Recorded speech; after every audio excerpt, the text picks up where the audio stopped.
Regular na.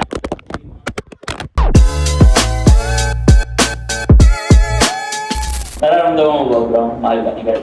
Oo naman. Kasi hindi ko pa masyadong na-purpose si God. Masyadong malayo ako. Napakahirap ng buhay ko noon dahil nagkatrabaho ako dun sa dito sa CPC. Napakahirap noon. Parang lahat nakastack against you eh.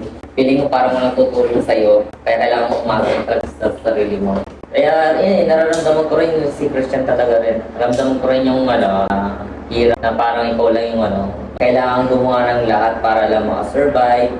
Pati may mga umaasa rin sa'yo na kailangan nila ng ganito. Pero wala silang mahinga na tulong kundi ako lang. So ako gagawa ko ng paraan para mabigyan sila, makapag-provide ako kahit i-sacrifice ko rin yung ibang meron ako, pera ko, oras ko, effort ko, lahat. To the point na minsan parang wala na natitira talaga para sa akin. Mahirap lang talaga na mag-limit ka lang sa sarili mo, understanding mo. Parang nalilimitahan ako sa mga choices ko noon. Kaya yun rin, nung nandito na ako, medyo naging mas magana lang talaga ang trabaho ko. Hindi lang magana yung trabaho, magana rin yung loob ko. I think nakita ko talaga yung peace na hinahanap ko. Hindi dahil sa ako yung gumawa. Si God yung nagbigay ng para sa akin. Kaya masaya lang talaga ako na nandito ako. Nabalik na ulit ako kay God.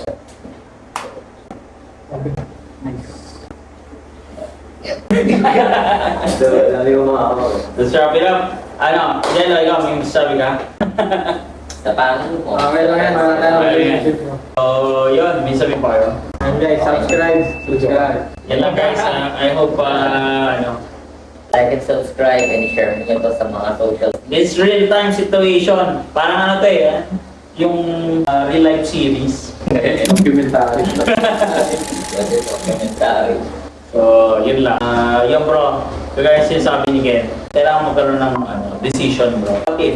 Hindi. Tsaka at the first place, hindi mo dapat pinapasok kung hindi mo galing kay God. Pag-pray mo, kausapin mo siya, wala din naman tayong wala tayong masamang tinapay sa kahit na sino. Ang goal mo lang, una, mapalapit yung sarili mo sa Kanya, tsaka mapalapit yung sarili mo. So ito, may bigyan ng scripture, basahin mo pa. May Bible ka ba? The 1 Timothy chapter 4 verse 16. Last scripture natin. Maging maingat ka sa iyong pamumuhay at pagtuturo. Patuloy mong gawin ang mga bagay na ito. Sa paggawa mo nito, ay maliligtas ka at ang mga makikinig sa iyo. Yung kailangan mo bigyan ng pansin kung ano yung paano ka namumuhay, life and doctrine. Ano yung pinaniniwalaan.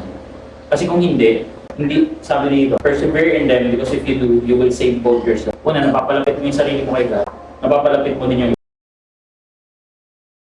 ano pipiliin mo doon? Siyempre, di ba? Yung napapalayo mo sila dahil inuuna mo yung sarili mong plano or sinusunod mo yung doctrine na nagbabalance na nag-guide sa life mo para mapalapit sila kay God. So yung mga decision na kailangan mo. Kung ano yung pinagsasabi mo, hindi nila Kunyari, kung ano yung conviction mo sa Bible, dapat yun yung pinapuro sa lahat. Kinibuhay mo natin, inuwi natin. Yung path ni Jesus. Madami nang pinatunayan si God para sundin natin siya. Kaysa yung sarili natin, wala tayong Gusto mapapatunayan. ko i-share yung title ng Communion Day. Yes.